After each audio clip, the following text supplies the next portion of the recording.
Good evening, my name's Alex Campbell. And my name's Stephen Wilson. And you're watching Dissecting Vikings. Dissecting Vikings? Dissecting Vikings.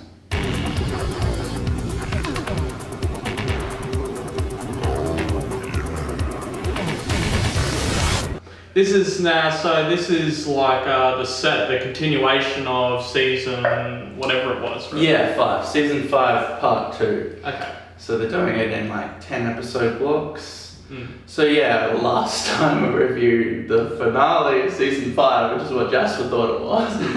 This is garbage. And then he's like, oh, this isn't the finale? No, I changed everything.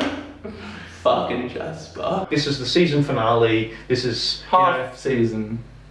Yeah, well that's what I was this is the half confused about. season. Yeah. Oh, I thought this was the end of like the season.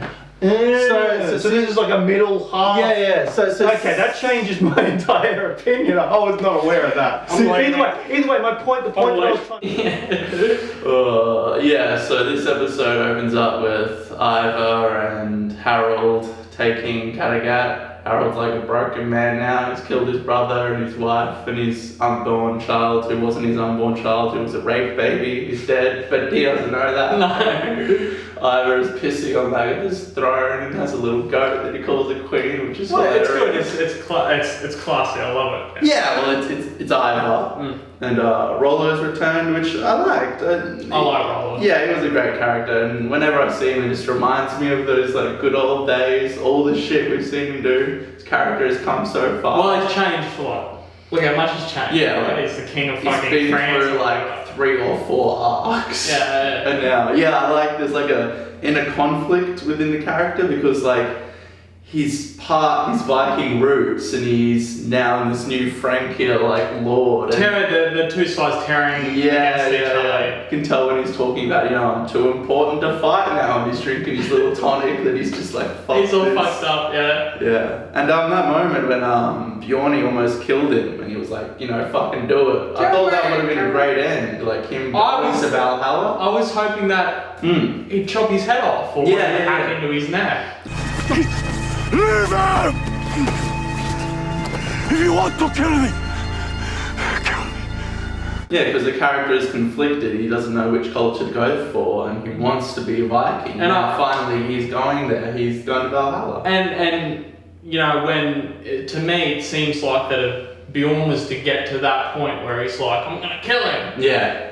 He would do that. It seems like that he doesn't do things in half measures. Yeah, and he seems very pissed about the parentage question. What do you think about that? I don't even, obviously remember them having a relationship. I don't remember there ever being a question about Bjorn's parentage. Initially in season 1, where I think Ragnar goes out for a piss or something. And Rollo gets in there for a quick fuck and that's the moment of conception. No, well he offers it to her again and she seems like she might have let him in at some point. And there's a brief moment in season 2, I think, where they're over in England and they're doing, how they have that party in the throne room and there's all this bureaucracy going on. There's one little moment where he's like, shall we talk about the parentage of Bjorn finally? And it's just like, nah. That's it. And that's it. I have a feeling that all the way through his life, you have looked after Björn. You have looked after him almost as if he was your own son. Speak on. I have nothing more to say.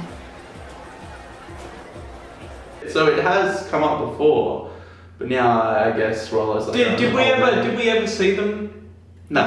No. Okay. No. Yeah, they just alluded to it. I remember them alluding to it, obviously. Well, actually, no. All I really remember is them alluding to the fact that Rollo wants her back. Yeah. He had a thing for her, and the way that she was pushing him away wasn't like, oh, you're a rapist. This is fucked. It was kind of like, So yeah, that's what's stringing him along. There was one thing that really grated against me too, and it kind of makes sense for the character of Bjorn, because he's pushing Rollo away and he's like, no, I'm Ragnar's son. Well, he does a Ragnar impression when he gets back in before he kills thing, he's doing all the extra electricity. And really angry and just he's not Travis Fimmel, like he's not that good of an actor and he's not that character. You all calmly sit here and suggest that we merely give ourselves to his mercy. Have you no pride? That actually falls into a larger point that I wanted to bring up, and this it's twofold, right? It's both about individual characters and also the trajectory of the show and in terms of direction and stuff. And I remember talking about this. I was always worried that they were gonna like turn the drama up to 11, like the dramatization from our characters, like blah, blah, blah, it just gets louder and louder every season. It gets more just ridiculous.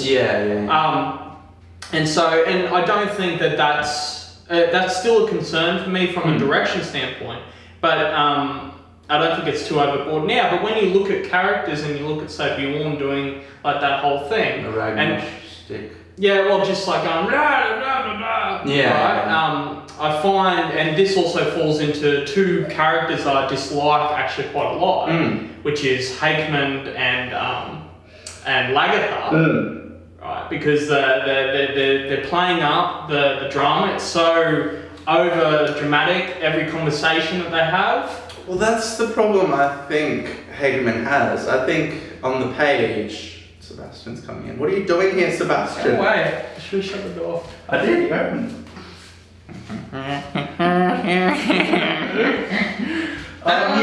I think on the page, like, Hageman could be an alright character. There's not much depth. I guess you got like the I'm a bishop, but I like vagina. It's just a replay of Athelstan.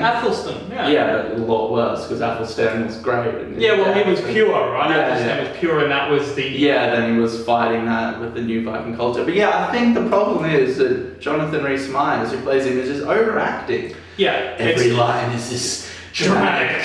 Lagertha, I love you. I would do anything. Do you think that I would betray you? And then Lagertha would go, no, I'm not worried that you would. And it's a lot to do with the accent. And I remember saying that particularly about Lagertha. It's I'm so dramatic. Yeah. Well, she's like bouncing off his acting, so like maybe she's taking on a bit of it. But like people like Harold and Uber, they seem like grounded, you know. They're people. Real people, They're people in the context of this television show, obviously. But then when Hageman is then dejected into that, it's like it feels like a caricature, like he's overplaying it and he's over dramatized.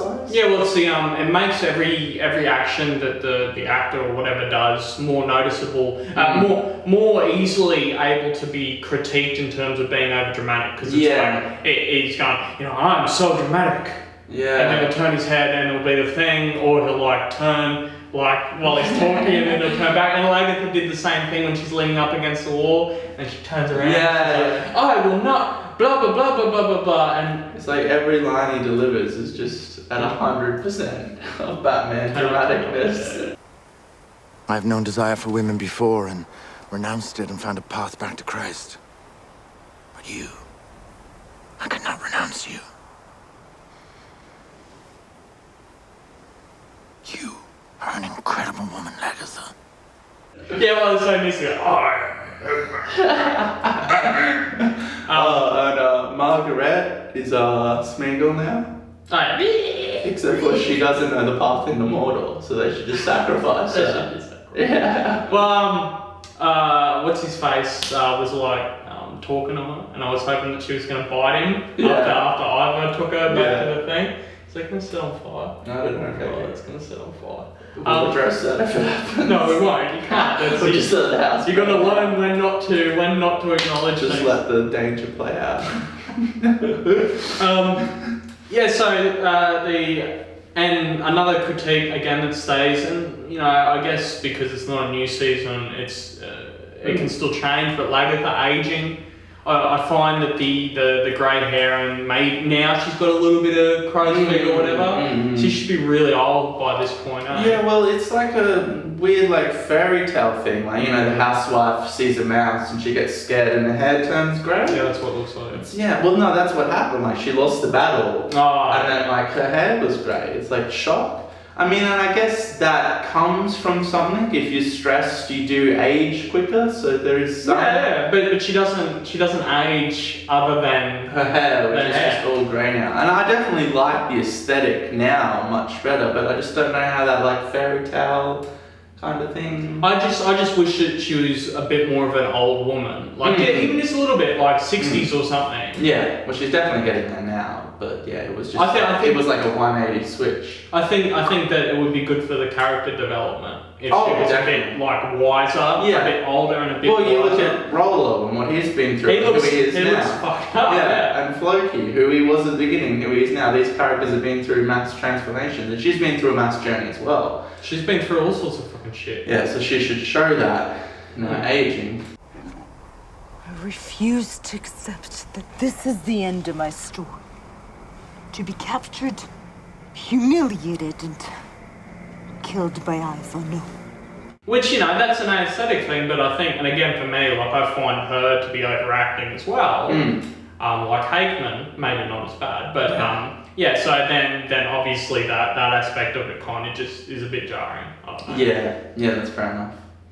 I do like the kind of refugee sub-story stuff, and I do like Bjorni and Uber. It's just, I don't know, Hakeman needs to die. Yeah, no, I don't. I'd say like more like vulnerability into the character or something else, but I think it's the acting. Well, that's not really going to change. Well, he's, from like an actual writing perspective, that character, he's on the inside he's like a total sinner, right? He fucks all these chicks and he does all this stuff. But then on the outside, he portrays himself as pure. And so really it should appear that he should be having more inner conflict. Yeah. He should be a bit more troubled than he actually is, but he's so confident and he's so the bro. And it's like, it's not believable. Yeah, I agree. Floki's idealistic community that he started that went into tailspin continues. Yeah, last season or last half of this. They were going to season. sacrifice him, weren't they? Yeah, now it feels a little like a cop out. I don't want Floki to die. I love Floki.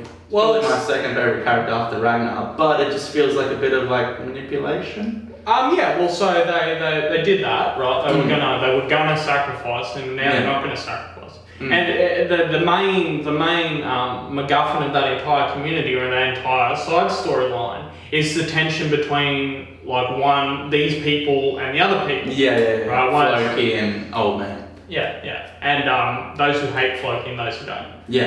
And so instead of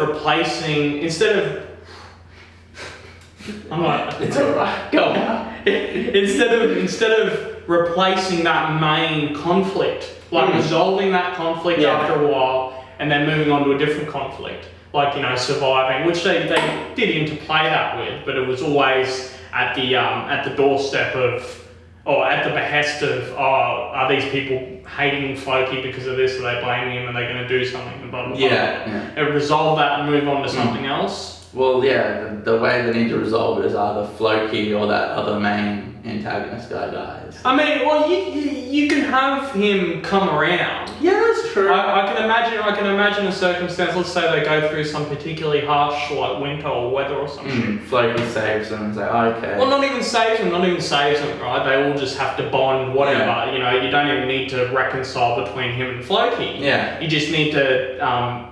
For his perspective to change on everything. Yeah, just do magic mushrooms and be like, okay, no, Floki is the mouthpiece. Just eat some moss off the. Yeah. There was a beautiful like aerial shot from a drone before that whole sequence too, which was fucking amazing, like an old burnt out volcano.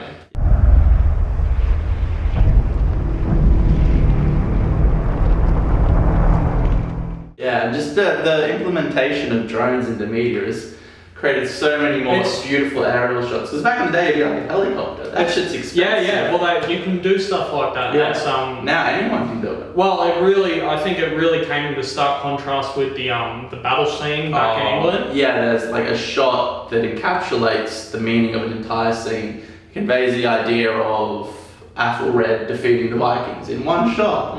It's beautiful. It pans around. You see like all the ships on fire. The colour, the contrast with the fire and the downward shot. And it pans back around. All the troops shone down. All the people are like choreographed beautifully into their motions and what they're doing. And you know, you can obviously do stuff with the drone that you couldn't do before, but you can also overdo it, right? And what they did is they didn't overdo it. Yeah. It was they utilised the drone as much as possible. Yeah. And it was beautiful. Yeah. So it was just the camera angles themselves, right? So Yeah. shots, and you can do all sorts of crazy stuff. So it's going to be one of the, and you'll probably, in just about every movie that comes out since they started really using drones for that sort of stuff, you'll probably notice that that's what they use. Yeah, there's a lot more drone shots in just like YouTube videos and like amateur Everybody stuff. can do it. So, yeah, they can all do it.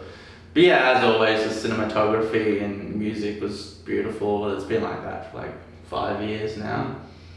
But yeah, it's good to see a nice looking show. Yeah, oh yeah, well, of course you want it to be nice looking.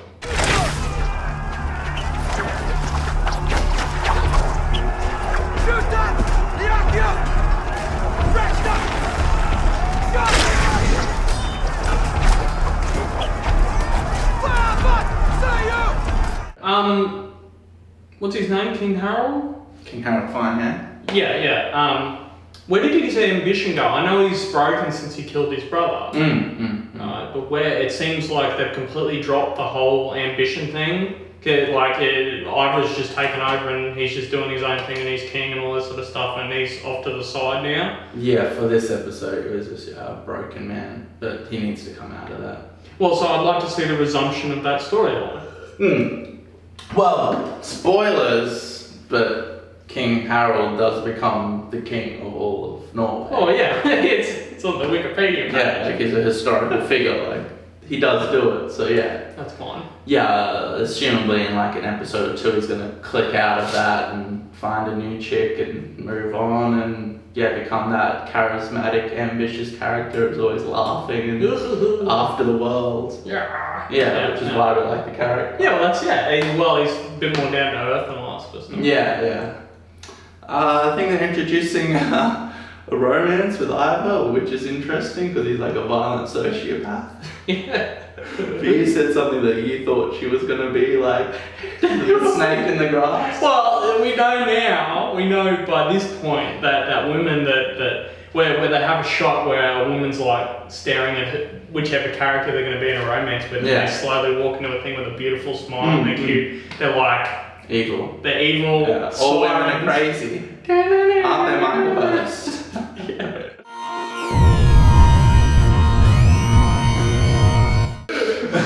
Hey, what's that? So yeah, I guess like Ivar's never been in a relationship, like he's in a woman drought. So even though he is like psychopathic and violent, they've got to humanise him though. They didn't have to humanise him. He could be manipulated by a woman. You see that, like those tough, like broody alpha male, and then like at home they're like completely twisted and manipulated by that woman. Yeah. So I guess they're gonna go down that route, but I hope he like treats her horribly. I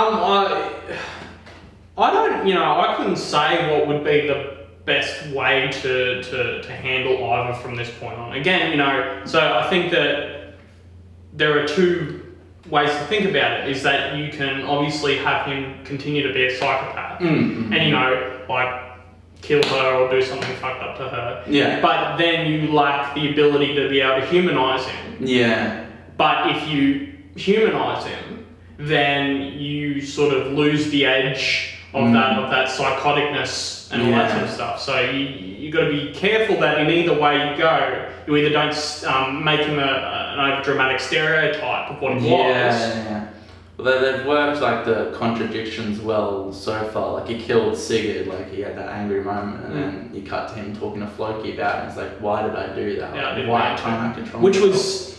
That was an amazing character moment. Yeah. It was fucking awesome. Yeah, it just came out of nowhere. Like, holy shit! Just killed one of Ragnar's sons. Yeah, I think you need to like turn him up like to 150 and get him to like go crazy and get the people to start turning against him. Yeah, that's a classic. Right? Yeah, when he comes in, he's like, I am Ivar, I am your new king, son of your king. Yeah, and they're not like, yay, they're like, ooh. So yeah, he needs to start pushing that and losing the faith of the people because he's a fucking insane motherfucker. Well, a dictator like that will always stir discontent. Yeah, absolutely. That's what will happen. And maybe with the girlfriend, like have the insights into the other aspect of him, the human vulnerability and the remorse and all that. I'm getting the feeling that she's going to be the behind the scenes strategist. Well, no, not even pulling the strings on the one like helping him strategize properly. Yeah. You know, the really cold, calculating. It's a stereotype. Yeah, behind every good man, there's a great woman. Yeah, right. That's bullshit. Quentin Tarantino's not married. Is that? Well, there's an exception to the rule all the time, but yeah, that's the same. Yeah. Well, for rulers anyway. Yeah. And so, and interestingly enough, the new Wessex king, or Alfred the Reformer, is actually going to have the opposite problem of Ivar. Yeah. Where if he's not strong enough to to take out his enemies, then he's going to have overrun. really quickly. Yeah, that's nice. I like that. Yeah, well, it's an interesting sides, contrast. Yeah. So Absolutely. I look forward to seeing the reforming and the building the fleet and the reforming of the English way and all that sort of stuff. I think that's gonna be translating the Bible into not English, whatever. Old English. Yeah. Which was a massive like change and reform to religion. Mm-hmm. So yeah, that guy's Wikipedia page is like a fucking novel. Which is cool. Yeah. Alfred the Reformer. Got plenty of. It's good that we're at this point, and I think they have shown that they were able to move past Ragnar and do something else with the characters and move it forward in an entertaining direction. Yeah, that was definitely a big question for me at the beginning of this season, 7 months ago, because Travis Fimmel was just amazing. I loved the acting, I loved the way he played it. It was so weird and different. But with Ivar and all the other characters they've set up, they can move past Ragnar. Well, it was Ragnar's story. Yeah, absolutely. Basically, he was the main character. And now it's not Ragnar's story. It's multiple stories. Yeah, it's kind of like divided up like the fantasy Lord of the Rings. Thing. Multiple cast, Game of Thrones sort of thing. So in conclusion, I think it was a solid episode. It looked beautiful. We had that great shot. Character drama is well written and well acted for the most part, other than Jonathan Rhys-Meyers. There's a couple of old twine or strings that they need to cut away, right? They some characters have been around too long, or they've lost their whatever appeal, right? And they need to kind of deal with that and. Or else they'll lose focus. Embrace the new character. But besides Ivar and Alfred, really. I agree with that. So I like what they're setting up. I like the refugees entering England thing and then Ivar pursuing that and attacking Alfred. That seems interesting, and I don't really know where it's going to go. Well, lots of battles. Hopefully. Well, definitely. Definitely. Not at all. Never again. Thank you for watching. Leave a like, subscribe on Twitter, Facebook, the other thing. Don't forget to press the little bell down in the next Ding that bell. Ding, ding, ding. Go fuck yourself.